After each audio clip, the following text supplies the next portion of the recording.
Market क्या सुनना चाहता है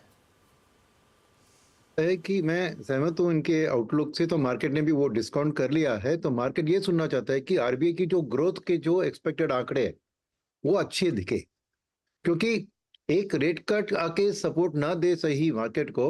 अगर ग्रोथ के नंबर जो जनरली आरबीआई का डेटा जो आता है एक रिलायबल डेटा होता है, तो वो ग्रोथ का अनुमान देंगे ना अगले 3-4 क्वार्टर्स के लिए। वो अगर रोबस्ट ग्रोथ की आउटलुक दिखे ना तो मार्केट खुश होगा।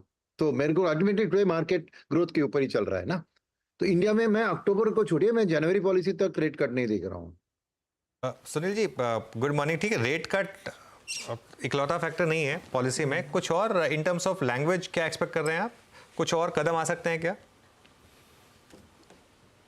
देखिए, अकोमोडेशन की बात करें, विड्रॉल ऑफ अकोमोडेशन की स्टोरी जारी रहेगी मेरे ख्याल में। तो वो अभी इलेक्शन के टाइम में एज इट इज लिक्विडिटी फैलता है इकोनॉमी में, तो थोड़ा वो टाइटन करने की, इसलिए अदिति जो कह रही थी कि एक हॉकिश स्टांस होगा, मैं हॉकिश बहुत एक्सट्रीम है, somewhere between dovish to hawkish. तो बाकी के लैंग्वेज में भी मैं वही एक्सपेक्ट कर रहा हूँ कि तेल का दाम अभी 95 पार कर दिया, वो इंडिया के लिए बड़ा रिस्क है। सेकेंड, मानसून का अभी अर्ली फोरकास्ट बहुत अर्ली है ना, तो जून के पॉलिसी में ही आपको मानसून का एक फोरकास्ट लगेगा। तो फूड इन्फ्लेशन और क्रूड इंपोर्टेड इन्फ्लेशन, ये दोनों कंफर्ट जोन में नहीं है तो एट दिस प्रेजेंट स्टेज। तो इसलिए आरबीआई का इन्फ्लेशन का प्रेडिक्शन उतना एक कॉन्फिडेंट नहीं होगा in terms of approaching the 4% bracket. मगर जैसे मैंने कहा, ओवरऑल कमेंट्री, कंज्यूमर एक्सपेक्टेशंस का सर्वे भी आरबीआई डालती है, कंज्यूमर कॉन्फिडेंस का, उसका क्या आंकड़े निकलेंगे, और फिर लैंग्वेज में वही कि we are ready to support growth, वो शब्द सुनना चाहती है मार्केट। ओके जोशी सर, एक सवाल आपसे। दो बहुत इंपॉर्टेंट इवेंट होने वाले हैं, एक तो इलेक्शन का रिजल्ट और दूसरा जो जुलाई में फुल बजट आएगा। अनुमान है कि ये बजट नेक्स्ट 5 ईयर्स के लिए गाइडेंस होगा। क्या ये दो घटनाओं को भी आरबीआई अकाउंट फॉर करेगा, प्रियम्प्ट करने की कोशिश करेगा? देखिए, जहां तक बजट का सवाल है, करंट गवर्नमेंट जो है अगर ये वापस आती है तो ये तो फिस्कली कंजर्वेटिव रहे हैं शुरू से, और जो इंटरिम बजट में फिस्कल प्रेडिक्शंस हैं वही मुझे लगता है फाइनल बजट में भी होंगी। तो वो सबसे महत्वपूर्ण बात आरबीआई के लिए यही होगी कि फिस्कल पॉलिसी स्टांस क्या है। उसमें मुझे कोई चेंज नजर नहीं आ रहा है। अगर कोई सरकार में कोई तब्दीली नहीं होती तो उस हिसाब से ये बहुत ज्यादा इन्फ्लुएंस नहीं करेगा आरबीआई की पॉलिसी को, क्योंकि वो यही मान के चलेंगे कि जो करंट स्टांस है फिस्कल वही चलेगा। और एक तरह से ये अच्छी बात है, कम से कम फिस्कल पॉलिसी आरबीआई के रेट कट के रास्ते में नहीं खड़ी होगी, क्योंकि वो फिस्कल डेफिसिट को कम कर रहे हैं, और उस वजह से जो एक स्टिमुलस मिलता है इकोनॉमी को फिस्कल, वो थोड़ा कम होगा, तो इन्फ्लेशन पे भी प्रेशर उससे कम पड़ेगा। तो ये एक मैं इसको इस तरह से, इस नजरिए से देखता हूँ कि कोई ज्यादा महत्वपूर्ण नहीं है ये फाइनल बजट और इंटरिम बजट में डिफरेंस। आई थिंक वो जहां तक रेट कट का सवाल है, वो इन्फ्लेशन प्रोजेक्शंस, बाकी सेंट्रल बैंक्स क्या कर रहे हैं, इन सब चीजों को लेके तय किया जाएगा। फिस्कल पॉलिसी रास्ते में नहीं आएगी। ओके, फिस्कल पॉलिसी रास्ते में नहीं आएगी। गौरांग सर, आप लोग भी तो बहुत उम्मीद कर रहे होंगे, कुछ होप, जैसे सुब्रमण्यम सर तो कह रहे हैं जनवरी तक उनको उम्मीद नहीं है।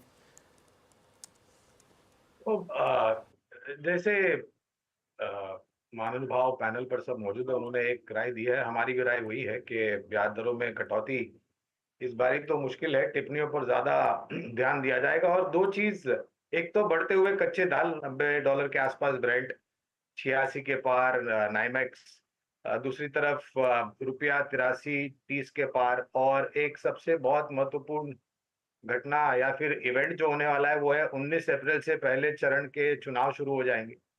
ऐसी परिस्थिति में मेरे ख्याल से और एक बार विराम लेने की विचारधारा रखेंगे गवर्नर साहब, लेकिन उनकी टिप्पणियों पर बिल्कुल ध्यान दिया जाएगा, जिससे शायद थोड़ा बहुत अनुमान और आकलन लगाया जा सके। ओके, सुनील सर, पीएसयू बैंकों में बहुत शानदार मोमेंटम रहा है।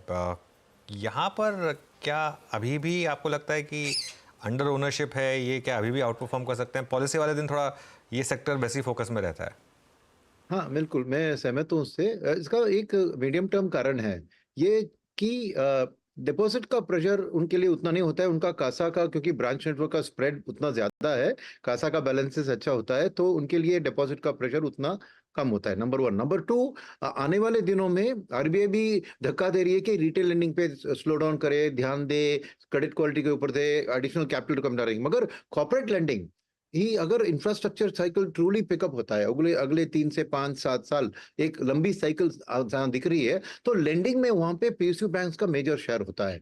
तो और सेकंड थिंग, वहां पे रेट्स का उतना प्रेशर नहीं होता है, कंपटीशन उतनी नहीं होती है। रिटेल में एनबीएफसी से लेकर सभी प्राइवेट सेक्टर बैंक हो जाते हैं उधर, तो एक प्रेशर होता है कि आप ज्यादा रेट नहीं बढ़ा पाएंगे। मगर पीएसयू बैंक्स कॉर्पोरेट लेंडिंग में जब करती है, ये 1-to-1 नेगोशिएटेड डील होता है, 500 करोड़ 1000 करोड़ की लोन में 2-3 बैंक ही compete करती है, तो वहां पे क्योंकि नेट इंटरेस्ट मार्जिन बेहतर एक्सपेंड कर सकते हैं, क्योंकि जब कैपेक्स की साइकिल चल रही हो तो इंटरेस्ट रेट पे कम ध्यान होता है कि जल्दी मुझे पैसा आए और मेरा कैपेक्स को प्रोग्राम मैं शुरू कर दूं। तो पीयूसी बैंक्स का एक अच्छा वक्त अभी, एक नेट इंटरेस्ट मार्जिन एक्सपेंशन और लेंडिंग बुक की ग्रोथ अभी आना बाकी है। अभी तक जो वैल्यूएशन की रैली हुई है वो एक कैचअप रैली, उनकी जो differential price to book versus private sector bank, उसके कारण रैली हुआ है। मगर ग्रोथ की स्टोरी अगर आगे जाए good quality public sector bank में, अभी भी मेरे लिए बहुत रूम है एक अच्छी वेल्थ क्रिएशन करने के लिए। ओके, अभी कुछ ही समय बाकी, 10 बज चुके हैं। हालांकि किसी भी मोमेंट गवर्नर साहब आएंगे और अपनी स्पीच देंगे, हम लोग सुनेंगे।